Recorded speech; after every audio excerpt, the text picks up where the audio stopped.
To another edition of Marquette Thursdays alongside head coach of your Marquette Golden Eagles, Shaka Smart. I am Jen Latta. We are live from Motor Bar and Restaurant at the Harley Davidson Museum in downtown Milwaukee. And this is a place where you can enjoy great food and drink specials all night long. If you're not here with us tonight, make sure to join us on select Thursday nights throughout the season to hear from head coach Shaka Smart and his players. Our next show, February 1st, mark your calendars, we will feature Chase Ross as our guest. And that, my friends, is 3 wins in a row. Less than 24 hours ago, Marquette traveled down the road to DePaul and locked up its 14th win of the year, 86-73. The Golden Eagles never trailed and held a double-digit lead for the last 17 minutes of action. Let's go through some of the stats. Tyler Kolek led the way, 22 points, 7 assists, and a steal. Oso Ighodaro had 19, 12 boards, 6 assists, and 2 blocks. Stevie Mitchell, 12 points. David Joplin, 6 of 8 on threes, 21 points. And he certainly seems to enjoy playing at Wintrust. Turned in a career-high 28 points last season, 14 of 19 from deep over the last 2 trips there. After the game, he said, quote, "We've been talking about trying to get me in a good state of mind, start me off the game aggressive, and try to have us feed off of that." So I go to Shaka Smart on that. What does that mean, try to get him in a good state of mind, start off the game aggressive? I mean, that's all of our guys. We want to get them in the frame of mind, as we say, in the circle, which is our metaphor for describing the best version of you that you want to be in mentally, physically, emotionally, spiritually when you take the court. One would think maybe if you haven't played or coached that happens naturally, but it doesn't. Guys have to shift to become that, and that's something that we work with all of our guys on starting way back in the offseason. But certainly with Jop, it's been a point of emphasis throughout. Did a great job. The first play of the game, we ran a play for him. And I told him, hey, this is what we need from you, A, B, and C, and this is what we're going to do. We're going to make sure we run a play for you to start the game. He made the 3, so that made him feel good, and the rest, he kind of snowballed from there. DePaul is having a tough season. They've already moved on from their head coach. You have an interim coach in there. What are the challenges of facing a team that is playing one of its first games with an interim coach handling the duties? Well, I think, for us, not necessarily knowing what they're going to do differently, when you have a different coach. I told the guys, when there's a coaching change during a season, it's really, really easy to kind of blame all the woes on the last coach and then get a little bit of a reset. And so, usually a team will come out with a renewed energy. And so we told the guys we need to be ready for that. But at the end of the day, it's about us playing our standard, playing Marquette basketball, supporting one another. And I thought, our guys did a nice job of doing that through the early stages of the game, and that's what got us off to a big lead. Now, sometimes I try to bury this question a little bit later in the show, get you a little warmed up, but I'm going to come out right out of the gate with it, Coach. Are you willing to share with us the theme of the DePaul game? Absolutely. What was it? It was our standard, and that's something we talk about a lot. There's 2 wings of the Golden Eagle. And really, that's what our season comes down to. And these are 2 wings that, a lot of teams come up short in accomplishing throughout the season. The first wing is to charge each other's batteries. What we're trying to do is hard. It's challenging. Cam Jones is about to come up here and speak with you shortly. We were on his backside, this whole day. It was a hard day for him. And so guys' batteries need to be charged because, when you're trying to do something hard and you're fighting against a level of resistance that you face with opponents and other factors, you need your battery to be charged. The second wing of the Golden Eagle is to uphold the championship standard because the championship has never been won without a championship standard. And most teams, quite honestly, at some point in the season, they lower their standard for a variety of reasons. A lot of those reasons can be put under the general category of fatigue. And so that's what we're trying to do. So our theme was our standard. We didn't want to get caught up in DePaul's record or anything regarding them. We wanted to play Marquette basketball.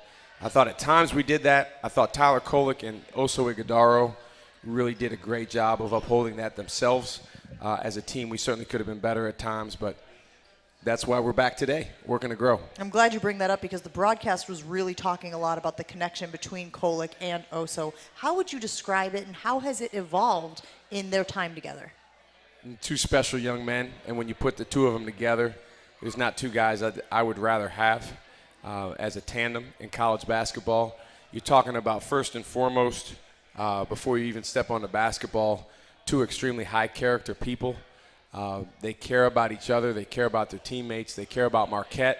I mean, these guys really, really value everyone here, all of our fans, playing in Fiserv, playing in the Big East, playing in the Big East tournament, putting a Marquette uniform on every day. And I can promise you, when the day comes when they're no longer playing here, there's going to be a level of sadness that they feel because they truly appreciate this place.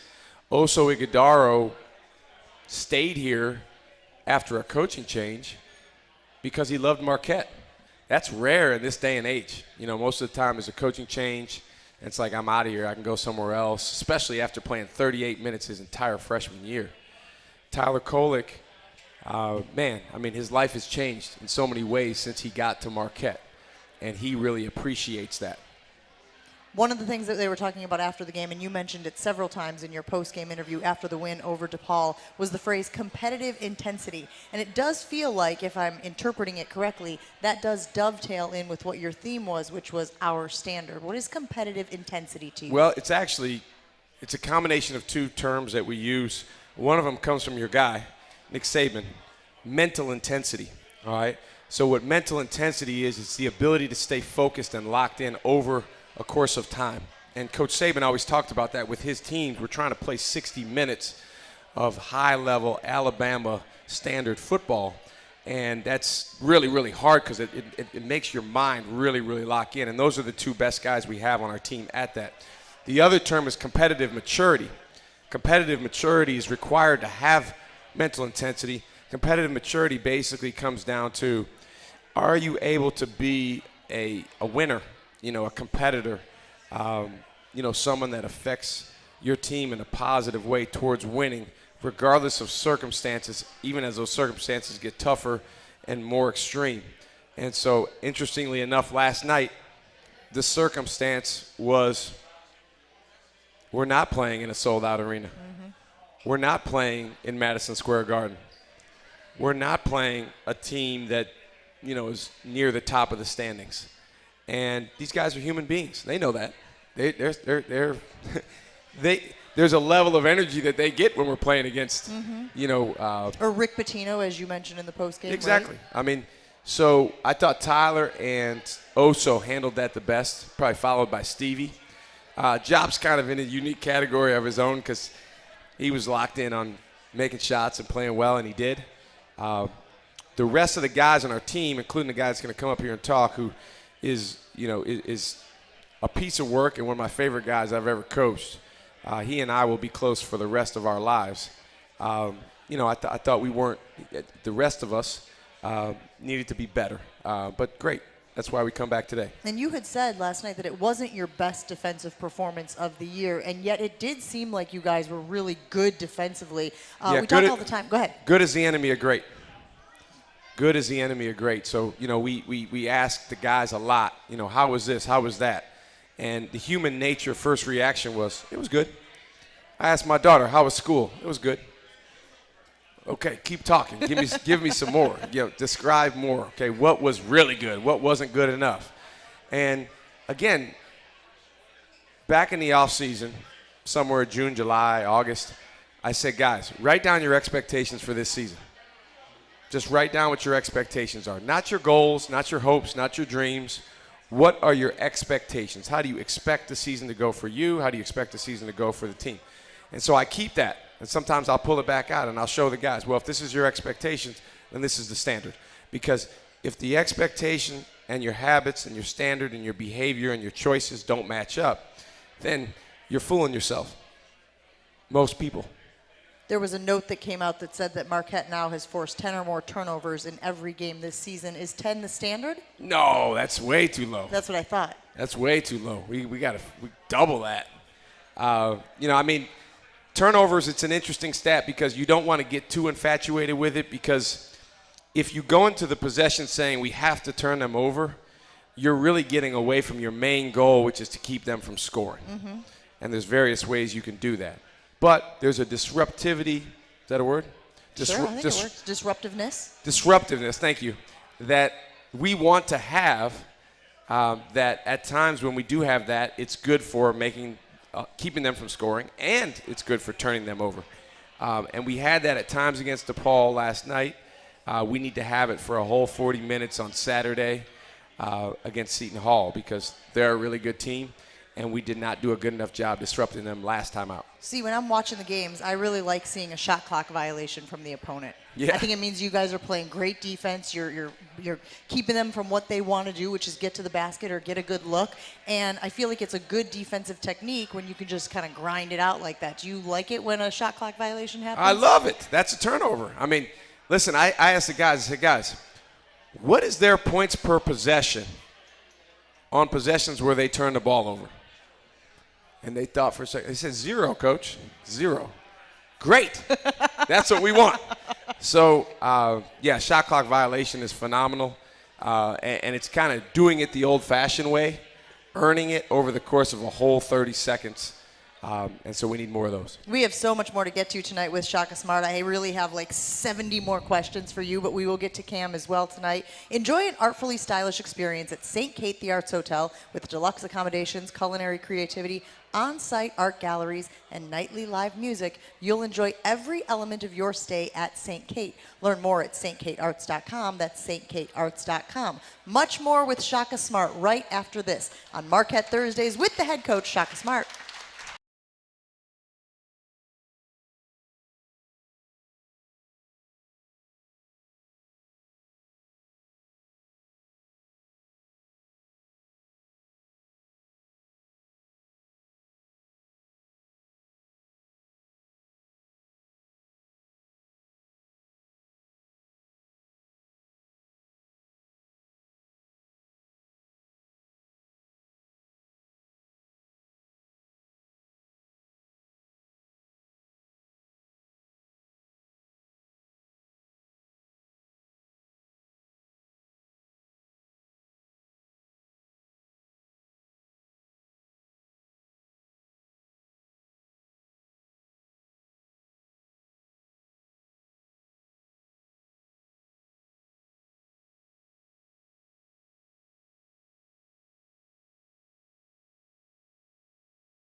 Here at Motor Bar and Restaurant at the Harley Davidson Museum with head coach Shaka Smart, and we will talk to Cam Jones in just a few minutes. All right, Coach, the Fox broadcast, I believe it was from the St. John's game, shared a clip of you during a team timeout. Everybody here, take a listen to Shaka Smart during a team timeout.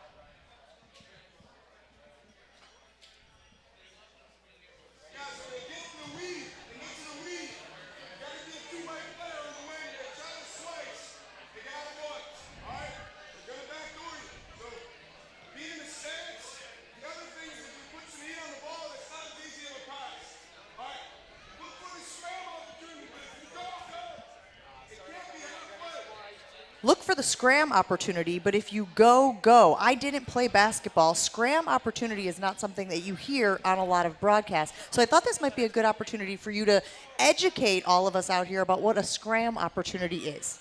You've really gotten into the weeds.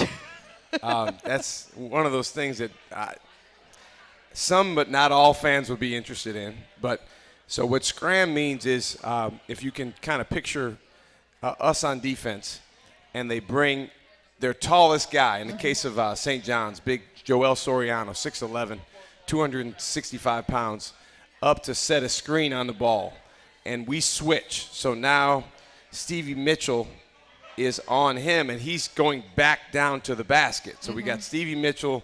He gives up about 9-10 inches. It's a mismatch. It's a mismatch. We're okay with that.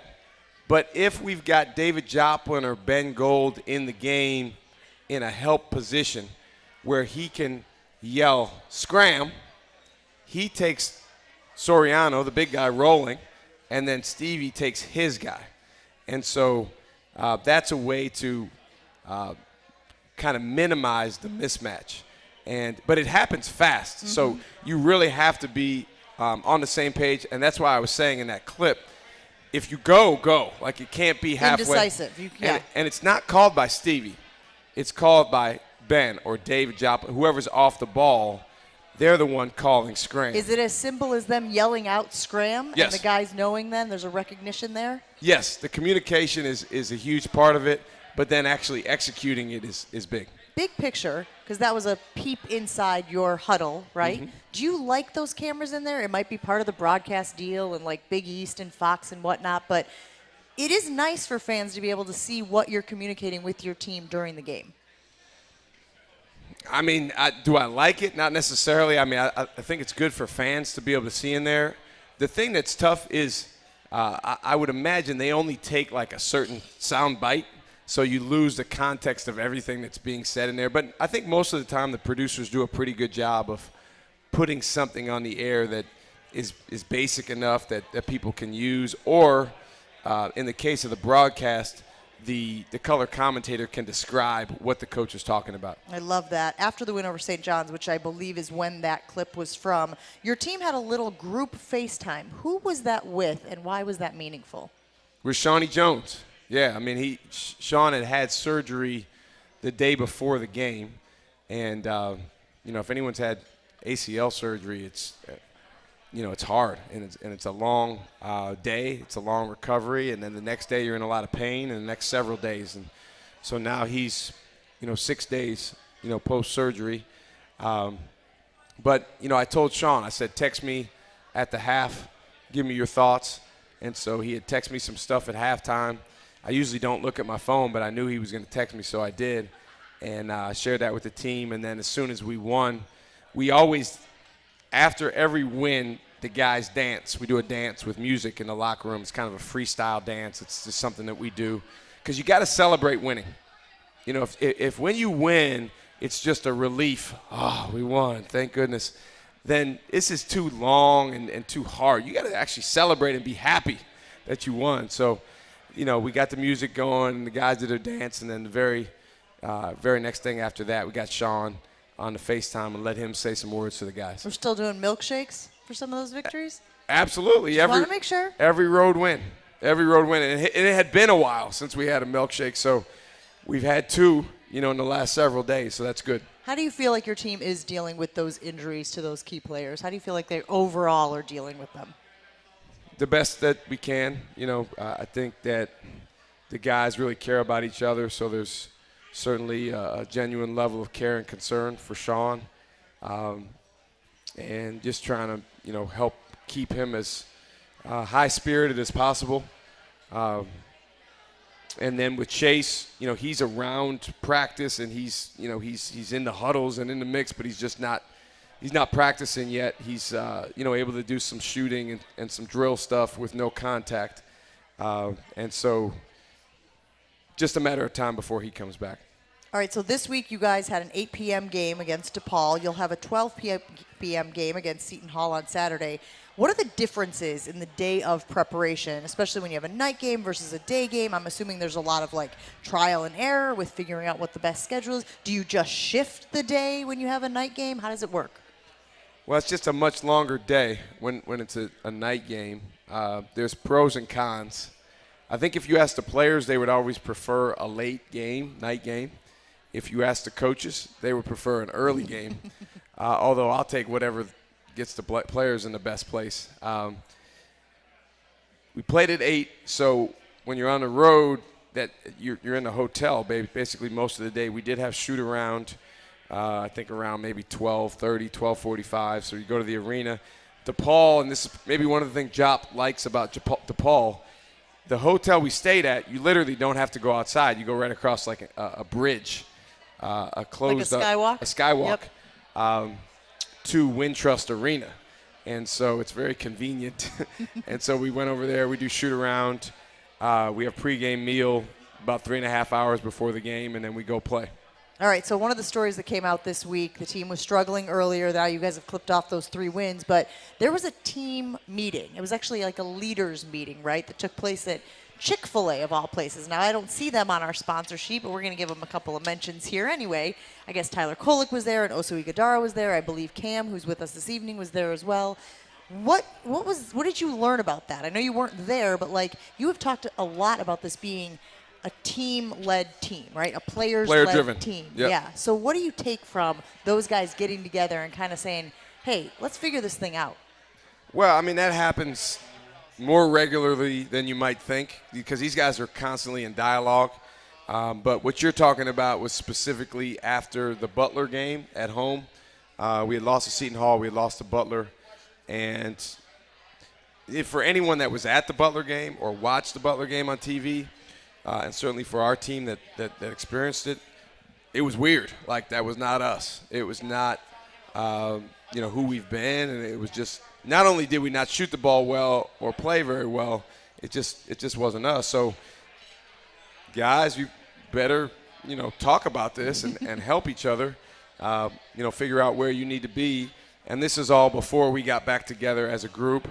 And so, it was the 5 starters. Oso, Tyler, Cam, Stevie, maybe not even Jop. It might have just been those 4 guys and those guys getting together and some accountability, but also some mutual support of what each guy needed to do. In that article, there was a quote from your leader, Tyler Kolek, who said, I need to be that bleep. We can use our imagination and figure out what Tyler meant by I need to be that bleep. It was an expletive. I think he said it a couple of times. I like that he carries himself that way. I like that he has that attitude of needing to set the tone for this team and also be authentic to who he is, right? We're always talking about how you lean into your strengths. That feels like a strength of his. What did you make of those comments by Tyler? Not surprising. I mean, first of all, what we're trying to do is hard. So you're dang right you got to be that bleep. I got to be that bleep. Cam's got to be that. Stevie's got to be that. Now, let's really, really be honest, Jen. Tyler Kolek is the ideal guy to say certain things like that and it be taken probably the right way at face value because people can relate to him, all right? Just like back a couple preseasons ago at Media Day, he said what he said. Bleep him. All right? If that's said by, I don't know, someone else, maybe it's not perceived the right way. Okay. Or the same way. So I'm glad that Tyler said, but you're exactly right. I mean, this is not so Tyler, if you look at a picture of him, just not basketball, but he looks like a choir boy. He looks like a guy that you would see singing in the church choir or You could put some slacks on him Polo shirt and a yeah. blazer. Maybe a 3/4 zip like a Manning brother. That is not who he is inside as a competitor. Who he is inside he has a fire burning inside of him, and that's always there. It's just that sometimes the stuff of life can cover it up, and that's welcome to being a human being. And again, this season is maybe a little bit more complicated as it relates to that for him than last season, but I think he's doing a really good job of late working through that. I just went back through my text messages. It was about a month ago that I reached out to our friend Mike Broker. I was watching one of your games. I said, Happy New Year to you and your right-hand man, Scott. I was in Los Angeles at the time, by the way, for the college football playoff. I said, random, but does the X on Shaka's left hand mean anything related to the team? He wrote back and said, good question for him. Don't know if it's team-related or something specific to him. And you're sitting here next to me, Coach, and you have an A written on your left hand. So I'm starting to put some pieces together here and thinking it's not random. I even asked him, I said, maybe he went to one of Zora's games and they put a little X on his hand because he... No. It was never an X. It was a plus sign. Oh, well, there you go. See, now this is why we ask questions. Plus. Some people have seen it and thought it was a cross. It's a plus. And it's when it's a plus, it's just a reminder to be positive and a reminder to, see certain things. But lately, it's been more of an A, and that stands for a couple different things that we probably don't have time to get all the way into, but two things that to me are the key to life: awareness plus acceptance.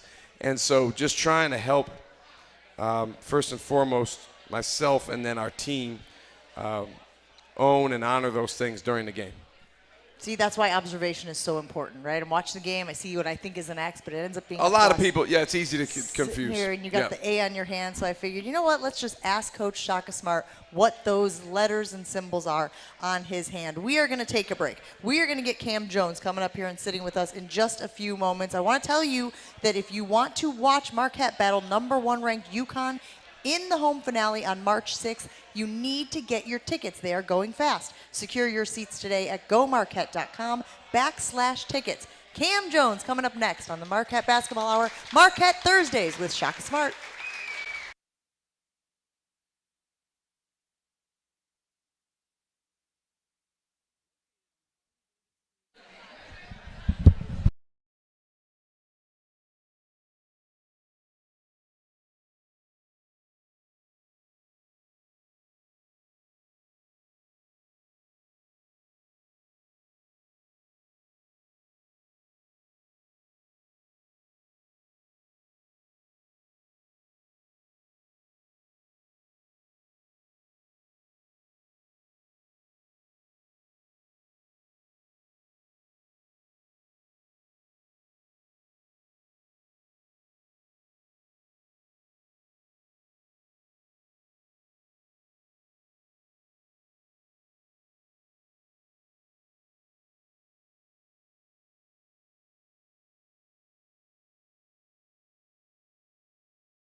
This is Marquette Thursdays at Motor Bar and Restaurant at the Harley Davidson Museum. And tonight's Marquette player interview is brought to you by Wintrust, Wisconsin's bank, the official banking partner of Marquette University and home to Marquette Checking with free ATMs nationwide.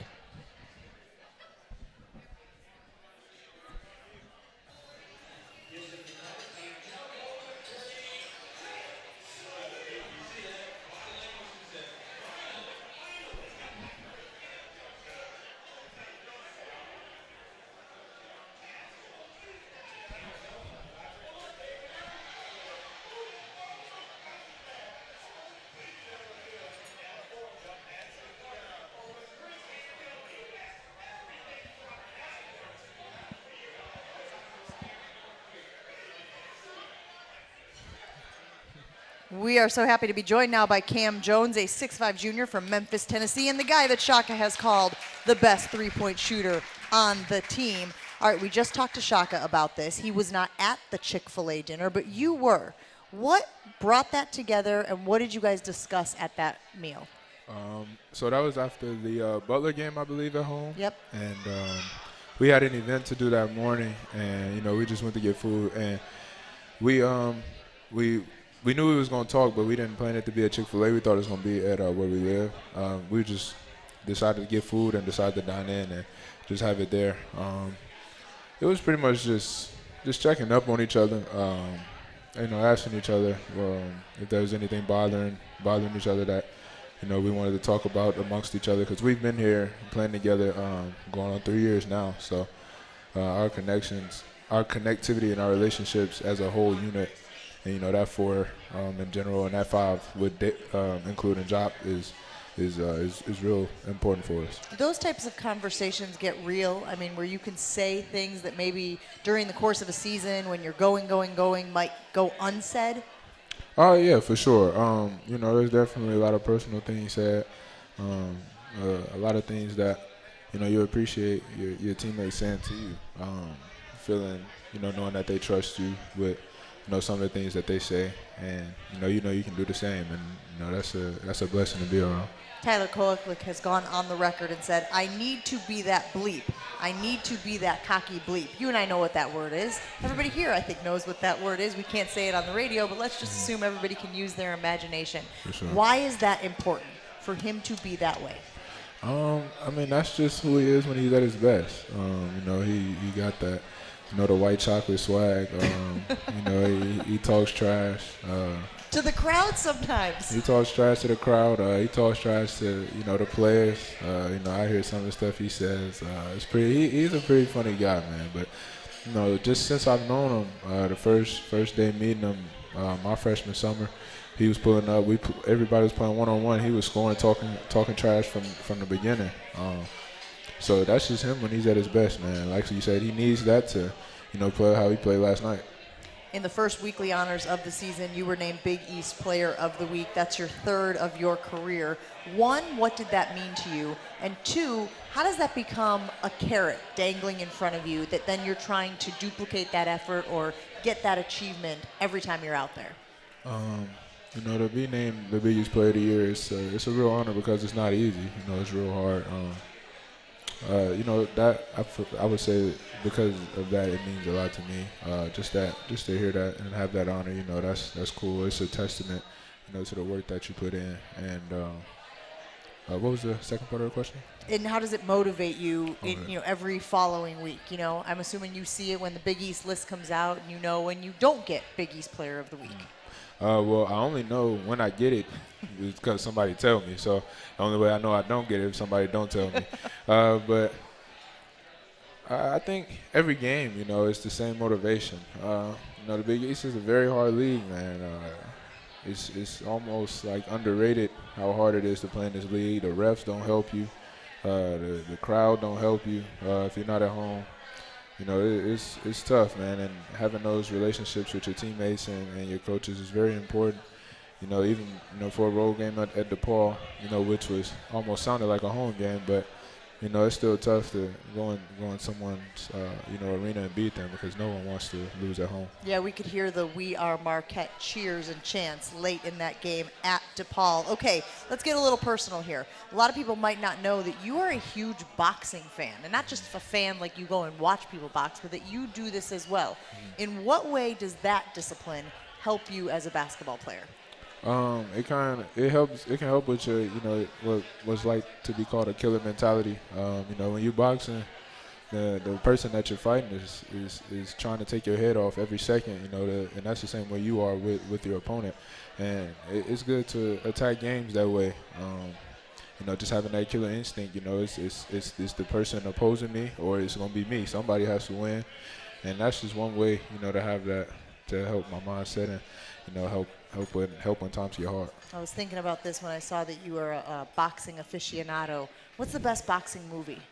There's a lot to choose from, right? They've made a lot of movies about boxing. It's very, very mainstream, but Creed is definitely my top two favorite Little movies Michael of B. all Jordan? time. Yeah, not even just boxing. That's definitely my favorite movie. Yeah, ever. the Rocky franchise is really, For really sure. good, and Creed was Rocky's fantastic great. as well. I really like the one, was it The Fighter? Did you ever see The Fighter? About that fighting family from Boston?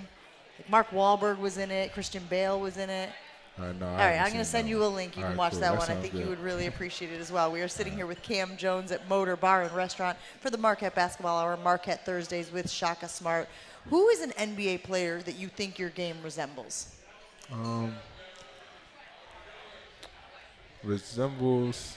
I don't think I'm anywhere near his level, but I want to say Steph Curry. That's the player I mainly try to, you know, learn from. What is it about Steph's game that you appreciate? His movement without the ball makes him so tough to guard. He's great with the ball. Everyone knows that, but the biggest thing what makes him hard to guard, and you know, something I try to do with my opponents, and just having great endurance, man. To just keep moving.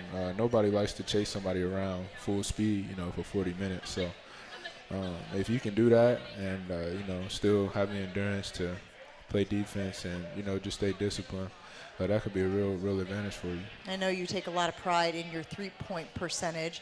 Looking back through your year by year, man, at one point 40%, right? 40% for the year.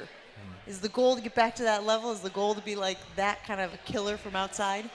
I mean, the goal is to make every shot I shoot. Sure. I haven't shot. Just like every batter that steps up in the batter's box, Exactly, too, right? man. Every time I shoot, you know, I'm shooting it with confidence, thinking it's going in. You know, there's a lot of shots last night. You know, just in and out, man, right there. That's definitely the most annoying way to miss, but you know, it's part of the game. You got to trust your work. Just trust everything that you put into the game, and you know, eventually it's going to fall out for you. So what is something that you are working on right now? When you look at your game and you're trying to make it more complete for this season and beyond, what's something you're focused on? Just my efficiency. Like you said, get my three-point percentage. And you do that by making shots. There's no other way. So, you know, just focusing on the next shot. You know, a shot you made is in the past, shot you missed is in the past. You know, it's always that next one. Keeping that same focus, keeping that same mindset. I think that's the biggest thing in improving. So there's this phrase, shooters got to shoot. Sometimes guys shoot themselves out of slumps. Are you that guy that if you feel like it's not your night, whether it's from three or another aspect of the game, you're going to keep at it? Or do you say, this isn't working, let me figure out other ways I can benefit and help the team tonight? Are you in column A, column B? I mean, I would say the reason I wouldn't put myself in column B is just because I feel like I work too hard to not shoot. I've repped, you know, just about any shot that I shoot thousands of times in my life, and you know, I would be doing that work and my teammates a disservice by, you know, stop shooting the ball. That's the way that I help my team. That's a part of my role on the team, and you know, I'm gonna keep doing that. And you know, here soon they gonna start dropping. Cam Jones hanging out with us here at Motor Bar and Restaurant at the Harley Davidson Museum. What is the happiest you have been this season, Cam? Man, I was gonna tell you the almost happiest was if we were to beat Purdue, man, and Honolulu. Won that tournament. I might have missed the flight back to Milwaukee, but most Just an fun. extended celebration in Hawaii. Yeah, for sure. I guess I'll say being Illinois at Illinois, that was a very fun experience as a team. That was a great experience. It was a good experience because we can hold that up as a standard of a way to win on the road. You know, after that Illinois game, we lost like 3 or 4 in a row on the road, and you know, just even in the locker room, coach would be like, you know, what was the difference between, we could say, the Seton Hall game on the road and the Illinois game on the road, and there'd be a lot of different things that, you know, that are just obvious. And I think it's good to have both of those examples, you know, just to show where you want to be and how you want to be as a team. So that's the high, the Illinois win. What's the lowest you felt this season? The most frustrated, the most disappointed, whatever adjective you want to throw in there. Obviously, this last stretch we had. That Before the 3 wins. Yeah, right. That for sure. Just, I mean, nobody likes to lose, and nobody likes to lose, especially like walking away knowing you could have done better, knowing there were a few things that, you know, like looking back, I could have did that better. Like, that's the worst way to lose, I think. As far as just one specific moment that just like crushed me, that Purdue game hurt. Just to feel like, you know, Maui, it was 3 games in 3 days. You know, every college game is very, very physically demanding. And I remember just even getting up from the scores table to get in the game, in that Purdue game, I remember catching like a little cramp in my leg, like just trying to push through that game and, you know, feeling like you gave it your all, and just to come up that short at the end, that really, really did hurt. But credit to what they did too. So one of the other things that you do when you're not playing basketball is the podcast with Stevie, the K1 and Stewie podcast, which people can find on all of the podcast platforms, ma'am. I believe, Spotify for sure. Why did you want to do that? Why was it important for you to start kind of using your voice on that platform? Me and Stu, we spent a lot of time together. We've spent a lot of time together over these, you know, past years, just being in Marquette. And he was a big reason I decided to, you know, stick with Marquette even before I came, when Coach Wojciechowski was let go. You know, me and him having those conversations we were having, and just deciding to, you know, stick it out and see what could happen. And we was just chilling, and I was like, man, what you think about a podcast? And we was like, man, that actually be good. That'll work, and that would be a lot of fun. It sounded like, and you know, it took a lot of work. It took a lot of, you know, networking and people that we had to meet, but you know, it's a blessing to be able to be where we are now. Last thing I have for you this evening before we let you go, and we're talking to Cam Jones here at Motor Bar and Restaurant. What would little Cam think of where you are now, what you've accomplished, what you can accomplish? What would he say of the journey you've been on? I think he'd be a little shocked. Just dreaming of all the times, you know, you sit and dream of being a college athlete. You know, you watch so many games, like we was talking about it, and just walking in a hotel in Honolulu playing in the Maui Classic. Like, I've been watching the Maui Classic my whole life, and you know, to be a part of it and to be a part of a good team and to have a real shot at winning it, man, that was a real great experience. And I thought about that too. Just all the stuff you dream about doing, living it. It's a real surreal feeling.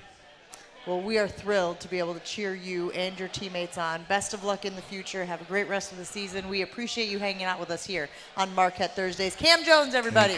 Thank you. All right, we'll take a break here on Marquette Thursdays, but before I let you go, don't wreck a great time at the game. The Marquette Golden Eagles remind you to drive sober or get pulled over. Visit zeroinwisconsin.gov to learn more. Zero in Wisconsin. Together we can save lives. Wisconsin DOT.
Back here at Motor Bar and Restaurant at the Harley Davidson Museum for Marquette Thursdays with Shaka Smart. Marquette fans, Buffalo Wild Wings is the official viewing party location for Marquette road games this season. Check out the Golden Eagles watch party schedule at gomarquette.com/BWW. The next watch party is January 30th at the Germantown Buffalo Wild Wings location. Marquette takes on Villanova at 6 p.m. This week, though, Coach Smart, you were taking on Seton Hall, and we talked about how that is a noon game. Seton Hall dropped its second straight loss after losing star guard Kaderi Richmond. The loss last night was to Providence. So a player like that, and I know you always want to lead with what you guys do, right? But personnel, does that dictate a game plan for you at all? For sure, yeah, but we don't know for sure that he won't play against us. Whenever there's uncertainty about someone's roster, we always assume they're going to play, and then if they don't play, then you adjust to that. But for sure, he was a huge factor in the game at their place. He just has great size. He gets to the basket. He can really finish. I think if the Big East season ended today, he would definitely be one of 2 or 3 guys in the race for Player of the Year. So how much do you look at last game?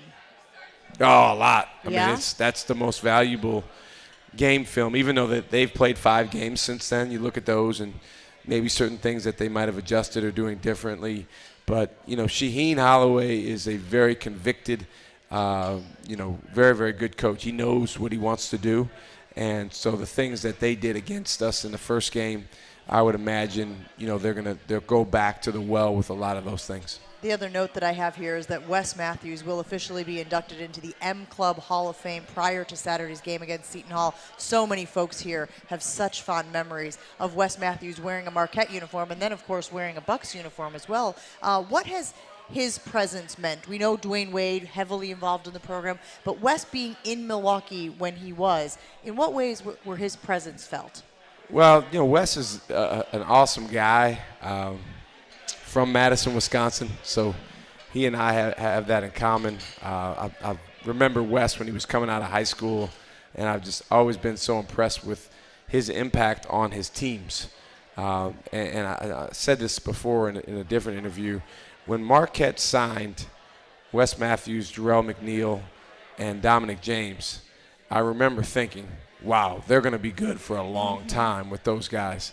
And now you have the 3rd member of that class going into the M Club Hall of Fame. You probably would have to go back to Al McGuire's teams to find, or maybe not even those teams, to find a recruiting class where 3 guys are Hall of Famers, which is pretty phenomenal. Wes has been awesome with us. He's spent time speaking to our guys. He's been in our film sessions before where he's taken over and told guys what he sees and giving guys feedback, so he's really giving back. And I always think there's so much value when you can say, this is a guy who has walked these hallways. This is a guy who has done what you've done and made it to the highest level. I mean, Dwayne Wade is amazing. We're never going to take anything away from him, but he could feel at times like an anomaly. The more examples of that you have, the better for the program.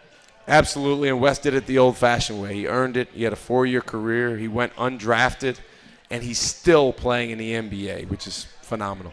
All right, we got to let Shaka Smart go. This has been a fantastic show. Coach, good luck this weekend and beyond. We'll see you very soon. Have a great one. Thank you. All right, one more break here on Marquette Thursdays, then we'll wrap up the show. We'll be right back.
The Marquette UConn home finale on March 6th. You can go to gomarquette.com/tickets. Remember, Marquette hosts Seton Hall Saturday at 12 p.m. That, of course, at Fiserv Forum. The Golden Eagles lost to the Pirates 78-75 at the Prudential Center back on January 6th. As Shaka Smart mentioned, they are reviewing that tape. They are certainly going to pull from it what they can, but they still do not know if they will be without a very big player. Thanks for hanging out with us here at Motor Bar and Restaurant for Marquette Thursdays. We will see you guys next week. Our special guest will be Chase Ross. Have a good one, everybody, and go Marquette.